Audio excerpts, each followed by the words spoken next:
দক্ষিণ চব্বিশ পরগনার সুন্দরবনের ক্যানিং থেকে নিয়মিত দীঘা জগন্নাথ মন্দির যাওয়ার বাস ছাড়বে।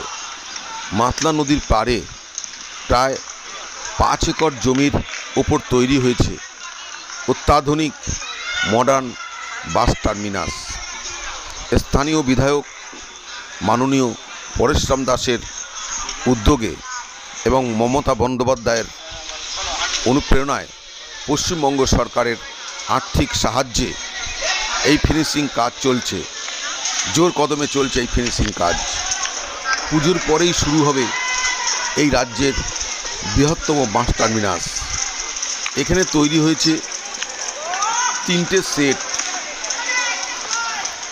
এই সেটের মধ্যে প্রায় 60টা বাস দাঁড়িয়ে থাকবে এবং এখান থেকেই দীঘা যাওয়ার জন্য আপনারা বাস পাবেন। প্রতিদিন এখান থেকে বাস ছাড়বে।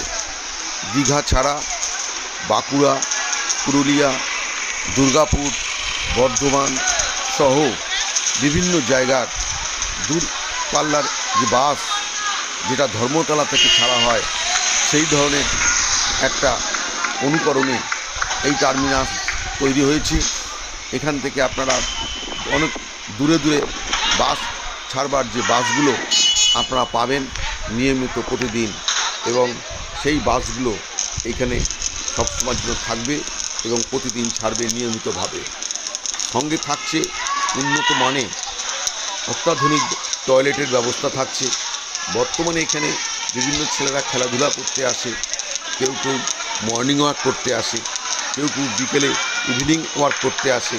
সেই জায়গায় এই বাস টার্মিনাস তৈরি হয়েছে। এখন চালু হয়নি বলে বহু মানুষ এখানে ঘুরতে আসছেন, বহু মানুষ এই বাস টার্মিনাস দেখতে আসছেন। তাদের সাধ্যের বাস টার্মিনাস কবে চালু হবে আপনাদের দেখাচ্ছি সেই খবর সুন্দরবন থেকে।